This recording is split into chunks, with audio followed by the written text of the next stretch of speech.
Assalamualaikum warahmatullahi wabarakatuh. Kembali lagi bersama Pak Rio di sini dalam mata pelajaran Produk Kreatif dan Kewirausahaan kelas 11 AKL ya. Untuk pertemuan kali ini Pak Rio akan melanjutkan bab administrasi usaha pada minggu kemarin ya. Kita baru membahas poin A ya. Sekarang poin B tentang fungsi dan kegunaan administrasi serta dokumen usaha. Yang pertama, fungsi administrasi yaitu sebagai pembinaan, pengarahan, dan pengendalian sumber-sumber data suatu usaha di dalam bisnis. Fungsi-fungsi tersebut adalah A. Mencatat alat-alat perlengkapan organisasi dan kegiatan-kegiatan ke dalam buku-buku administrasi. B. Memelihara buku-buku administrasi. C. Menyediakan, melengkapi, dan mengelola buku-buku administrasi. D. Mengejarkan buku-buku administrasi sesuai dengan ketentuan-ketentuan yang berlaku. Yang kedua, langsung kegunaan administrasi bagi para wirausahawan. Apa aja itu? Yang pertama, sebagai alat manajemen. Kemudian yang kedua, sebagai alat penilaian. Yang ketiga, sebagai alat bukti tentang pertanggungjawaban dalam menjalankan kegiatan usahanya. Nah, apabila ini usaha atau perusahaan ini dalam bentuk PT yang di dalamnya ada suatu tim manajer ya, kemudian dia bertanggung jawab terhadap para pemegang saham atau investor. Selanjutnya tentang dokumen usaha. Dokumen menurut bahasa Inggris berasal dari kata dokumen yang artinya sesuatu yang tertulis atau tercetak yang dapat digunakan sebagai bukti atau keterangan. Dokumen mencakup surat-surat atau benda-benda berharga, termasuk rekaman yang dapat dijadikan sebagai alat bukti untuk mendukung keterangan supaya lebih meyakinkan.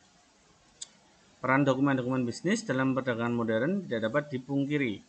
Umumnya, usaha atau tindakan yang ada sangkut pautnya dengan perdagangan dirintis dengan korespondensi yang biasanya menggunakan formulir tertentu atau surat dagang. Tujuannya yaitu untuk mencapai efisiensi kerja, penghematan biaya, waktu, dan tenaga. Adapun dokumen-dokumen niaga yang biasa digunakan sebagai berikut. A. Dokumen surat perkenalan. B. Dokumen surat permintaan daftar harga. C. Dokumen surat penawaran. D. Dokumen surat pesanan. E. Dokumen surat pengiriman barang dan daftar perincian barang. F. Faktur dan rekening. G. Dokumen surat pengaduan. H. Dokumen surat tuntutan dan penyelesaian. I. Dokumen surat gugatan dan memo kredit. C. Dokumen surat permohonan pembelian secara kredit dan tagihannya. K. Dokumen surat perjanjian. I. Dokumen referensi dan rekomendasi. M. Dokumen surat keputusan. Lanjut ke jenis-jenis dokumen usaha ya. Yang pertama, surat izin tempat usaha atau disingkat SITU. Apa itu? SITU. SITU adalah surat yang wajib dimiliki oleh pemilik usaha perorangan atau yang telah berbentuk badan usaha ya, sebagai bukti yang menyatakan bahwa izin serta legalitas dari usaha yang dijalankan adalah legal, resmi. Ya, bukan abal-abal istilahnya. SITU ini memiliki dasar hukum yang sah sehingga memiliki SITU merupakan suatu kewajiban bagi pelaku bisnis. Masa berlaku SITU kurang lebih 3 tahun dan wajib diperpanjang jika masa berlakunya telah kadaluarsa. Untuk syarat yang dibutuhkan dalam memperbaharui SITU tetap sama seperti ketika pertama kali membuatnya. Proses pembuatan SITU dapat melalui camat atau bupati dengan melampirkan semua persyaratan yang ada. Yang kedua, surat izin usaha perdagangan atau disingkat juga dengan SIUP, yaitu surat izin untuk dapat melaksanakan usaha perdagangan. SIUP wajib dimiliki oleh orang atau badan yang memiliki usaha perdagangan. SIUP berfungsi sebagai alat atau bukti pengesahan dari usaha perdagangan yang dilakukan. SIUP adalah surat izin yang diberikan oleh menteri atau pejabat yang ditunjuk kepada pengusaha untuk melaksanakan usaha di bidang perdagangan,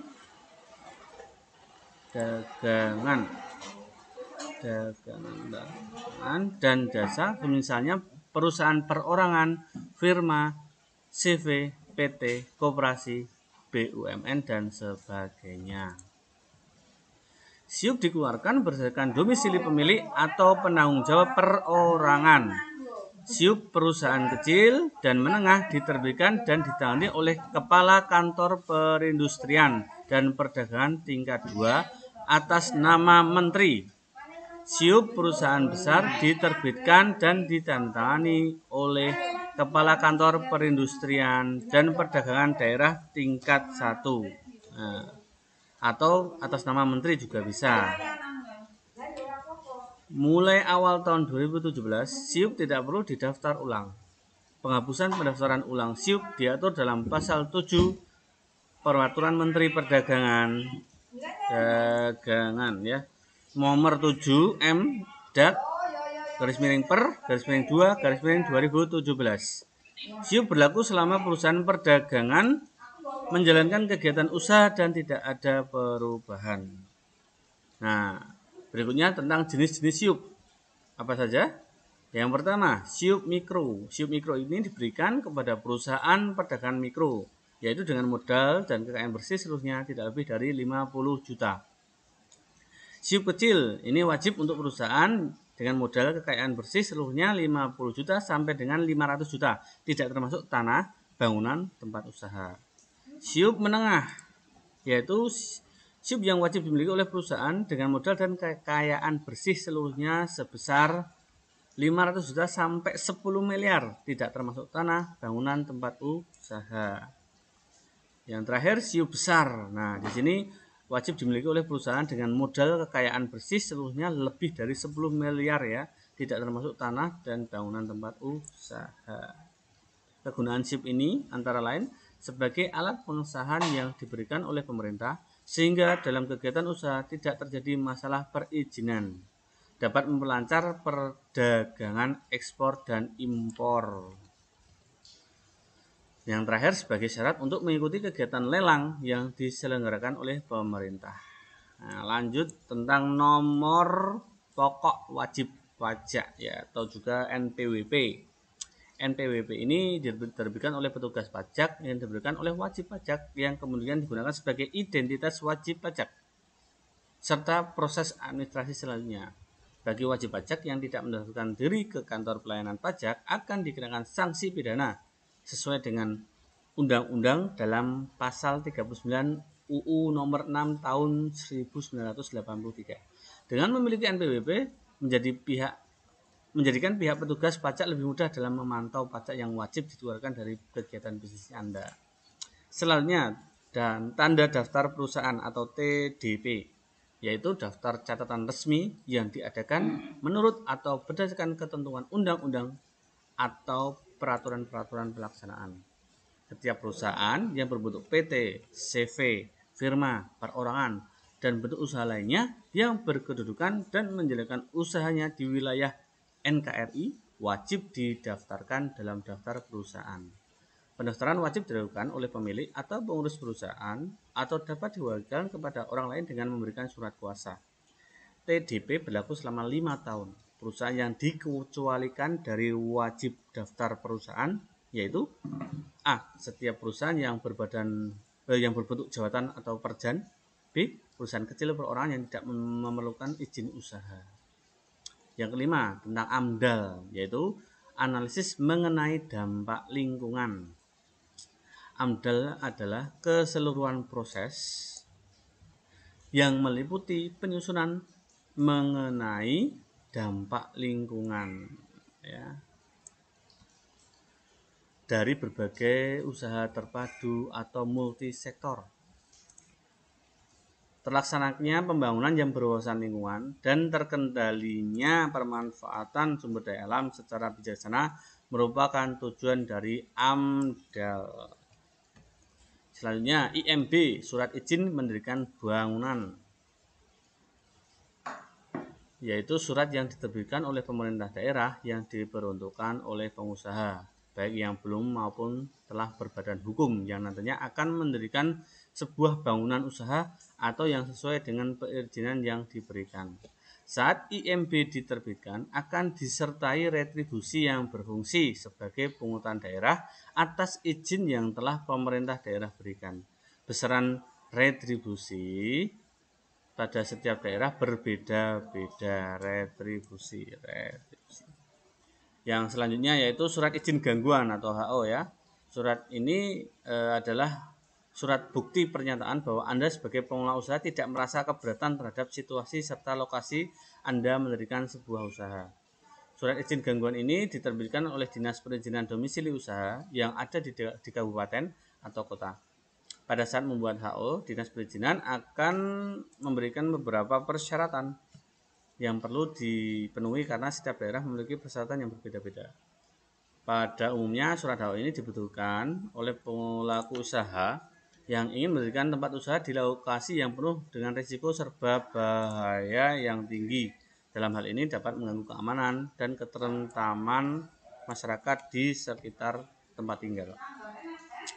Kemudian C ya, dokumen administrasi formulir untuk usaha. Formulir adalah lembaran kartu atau kertas dengan ukuran tertentu yang di dalamnya terdapat data atau informasi yang bersifat tetap dan ada beberapa bagian lain yang akan diisi. Untuk memudahkan dalam pembuatan format data yang seragam diperlukan adanya formulir. Manfaat membuat formulir yaitu A. Menghemat waktu, tenaga dalam penulisan dan menghemat biaya dalam menggunakan kertas. B. Memudahkan dalam penyimpanan dan pencatatan. C. Adanya keseragaman sehingga mengurangi terjadinya penyimpangan. D. Mengurangi kegiatan fotokopi. Nah, fungsi dari formulir itu sendiri yaitu A. Mencari suatu keterangan tertentu. B. Menghimpun data yang sama. C. Menyampaikan informasi yang sama pada bagian yang berbeda. D. Bukti fisik. E. Dasar petunjuk untuk bekerja. Kemudian nomor 3, hal-hal yang perlu diuraikan dalam membuat formulir ya. Nah, yang pertama, setiap formulir yang dibuat harus mempunyai kegunaan yang jelas. Ada standarisasi dalam pembuatan formulir. Kemudian formulir dibuat sederhana. Katanya disusun rapi, logis, lugas, dan praktis. Jelas ya, harus ada judul formulirnya. Menggunakan ukuran kertas tertentu sesuai kebutuhan. Untuk bagian yang diisi disediakan ruang kosong. Jenis formulir untuk usaha itu ada 2, formulir internal dan formulir eksternal.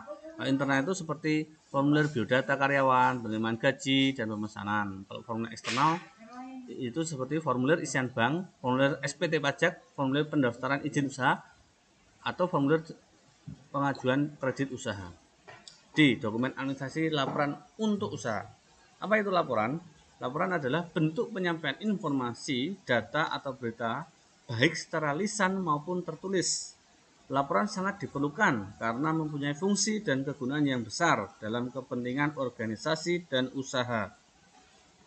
Fungsi laporan diantaranya yaitu sebagai bahan pertanggungjawaban, sebagai alat menyampaikan informasi, sebagai alat pengawasan, sebagai bahan penilaian, dan juga sebagai bahan pengambilan keputusan. Hal yang perlu diperhatikan dalam membuat laporan ya, yaitu harus dibuat jelas dan cermat, harus benar dan objektivitas, harus tegas dan konsisten, harus mengenai sasaran, disampaikan kepada orang dan alamat tujuan yang tepat, sebaiknya disertai saran-saran, harus dibuat tepat waktu ya. Nah, langkah-langkah membuat laporan itu menentukan masalah yang akan dilaporkan, mengumpulkan bahan, data dan fakta, mengklarifikasikan data, kemudian membuat kerangka pelaporan. Nah, kerangka pelaporan seperti biasa ya. Kalian harus membuat laporan itu yang pertama pendahuluan. Di dalamnya ada maksud dan tujuan laporan, masalah pokok yang akan dilaporkan, sistematika laporan. Kemudian batang tubuh, data dan fakta pelaksanaan kegiatan, kesesuaian pelaksanaan dan perencanaan, masalah yang terjadi, kemudian pembahasan masalah. Yang terakhir penutup, di dalamnya ada kesimpulan saran. Yang terakhir silakan dilampirkan ya dokumentasi apabila dalam pembuatan laporan itu ada misalnya instansi, ada foto-foto dan lain sebagainya. Yang terakhir tentang dokumen administrasi catatan tertulis dan arsip untuk usaha. Catatan tertulis itu merupakan hasil pencatatan hal-hal penting yang dibutuhkan untuk suatu usaha. Catatan dapat dilakukan walaupun hanya menggunakan kertas kecil. Hal demikian biasanya dilakukan untuk mencatat keterangan bersifat sederhana saja.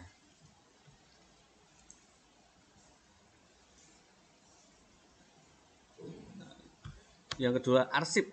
Arsip itu merupakan produk dari kegiatan penyimpanan dokumen. Arsip merupakan data atau catatan berupa tulisan, baik yang tercetak maupun terekam tentang informasi yang telah atau berkaitan dengan masa lalu yang disimpan menurut suatu cara tertentu sehingga informasi tersebut dapat digunakan dengan baik dan lebih lama.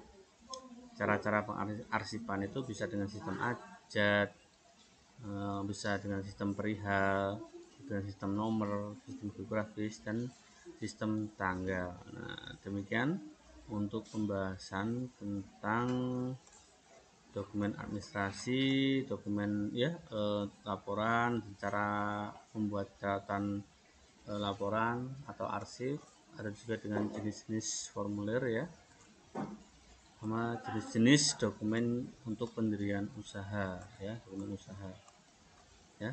Oke, ada pertanyaan. Assalamualaikum warahmatullahi wabarakatuh.